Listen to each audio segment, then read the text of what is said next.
what's happening in the markets and what we can expect and whether we need to change our approach to the markets and how we invest in them going ahead from here, whether there are opportunities, whether it's time to just wait and watch. For that, let's connect with market expert, our old friend Ajay Bagga. He's chairman of Elements Platforms and he's joining us tonight. Great to have you with us again, Ajay. Ajay, this kind of fall that we're seeing in our equity markets, how much does it bother you? Is it different from the kind of historic falls that you've seen in your long and distinguished career, observing, commenting, guiding investors through different market conditions? It is different in the way that after nearly 40 years of very low rates in the West, we are getting high rates and we are seeing, an extraction of liquidity from the market. So there is going to be a long drawn out pain is what we fear. This will be more economic. First, we are seeing the valuations go off. Then we will start seeing earnings getting hit. And then we'll find a bottom for the market. So we are still in probably stage one of the bottom formation for the markets. Still more pain, still more time to find a bottom. And mostly it is because of global liquidity reversing after 40 years of a great moderation that we have seen right from 1980 through to 2022. From what you're saying, this doesn't sound positive at all. There is more pain that's coming our way, Ajay. That's what you seem to be indicating. And the bottom, there's nowhere in sight. In major crashes, though, Ajay, returns haven't gone below 20% in the markets.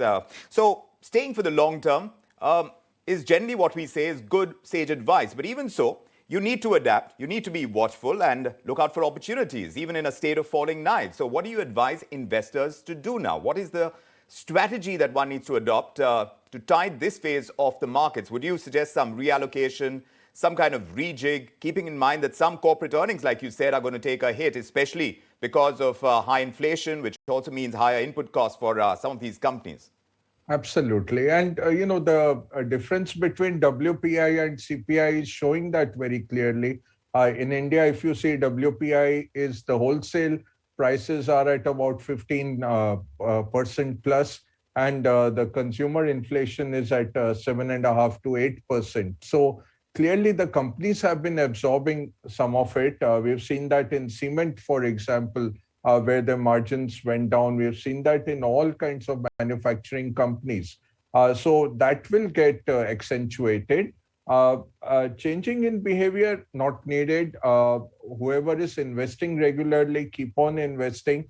Don't try to catch buy any dips or try to catch any of the knives.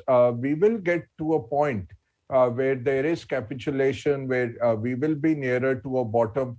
That might be a good time to start bottom fishing. Right now, I think we are still in stage one and we have some more time, maybe 6 months more before we start seeing the bottom out process. The good thing is the markets fall in anticipation of the economy and they will start bottoming and start a fresh rally in anticipation of the economy bottoming out. So right now, what the markets are telling you is that a recession is coming globally, mostly in Europe. There is a big chance in the US. India, we will continue to grow, though, from 8%, we'll go down to 5.5%, 6% kind of growth, but we'll still be growing. But the global recession will catch all markets and we are linked because of the flows. So the flows have turned negative with FIs, going on taking out money right from October of last year. And that is not stopping. That will not stop till the dollar has reached a cyclical peak, which we think it is very near to it. But again, it will be a little drawn out process still. And then we have to wait for peak inflation, peak rates, along with peak dollars. That's when you will get the bottom of the market. I think we are about 6 months away from that. 6 months away from the markets bottoming out, and we need to see how the economy does. And that's something you've said, it's going to take its time. We'll have to see when the economy bottoms out. At this point in time, clarity on that still is dicey because there are so many uncertainties. Ajay, if we stay in this protracted bear market, would it be wise for investors to focus more on debt rather than equity? Debt, we are seeing negative returns or very low returns because of rising rates. So in the debt curve, you have to stay on the very short end of the curve so that you can instantly keep on repricing. But in terms of asset allocation, it's a good idea to have some powder dry and waiting on the side. You will get opportunities, but this is not the time because I think you will get similar markets for a number of months, if not it going to 14,500, which is a very strong support level on the Nifty. You might reach that level as well. I am hoping not. I'm hoping we'll weather this better than the rest of the world, but we are getting caught because of the flows. So on the debt side, stay on the shorter end. And as the rates rise, I think the peak rates should come nearly by November, December. Then you will get a chance. Then you start locking into longer term rates when this cycle interest rate hikes have moved off. I think that will be a better idea. Maybe December, maybe January might be a better idea to lock into the longer side of the interest curve. Right now, stay on the shorter end.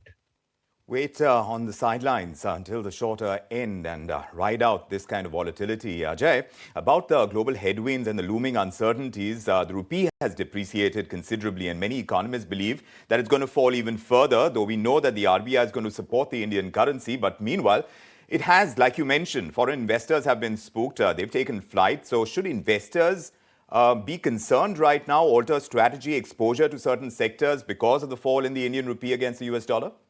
See, again, for us, a big issue is the yen, where the Bank of Japan is still very dovish. Now, tomorrow they meet. The option swaps are showing that the market is expecting some action tomorrow finally, because the Bank of Japan has been stuck on keeping its interest rate low, and it has let its currency suffer. So yen going to 135 means that you have to also do a competitive devaluation to stay competitive on the export side. That was what was pressurizing the emerging market currencies. Luckily, the yen has gone to 132 in anticipation that there could be some policy change tomorrow. Today, we saw the Swiss National Bank, after 15 years, they raised their rates and by as much as 50 basis points. So, Vikram, this competitive reverse currency war is on, where countries are trying to protect their currencies rather than depreciate their currencies. RBI has also spent a big chunk of our foreign exchange in protecting the rupee. I'm expecting RBI will protect this 78 and a half level because then it brings in a lot of imported inflation if the rupee keeps on depreciating.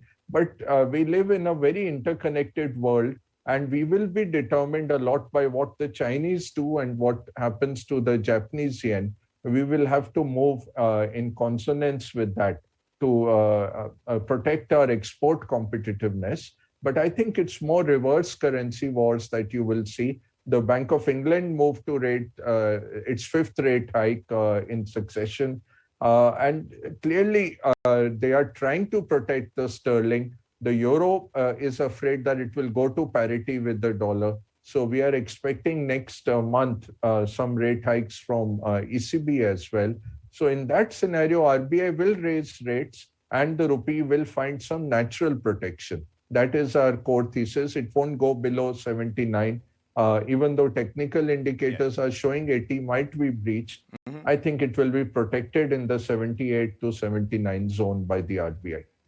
Always good to get your perspective, Ajay. Thank you for joining us this evening and helping our investors perhaps strategize for what lies ahead in these market conditions, which remain rather dicey, and there is a certain amount of watchfulness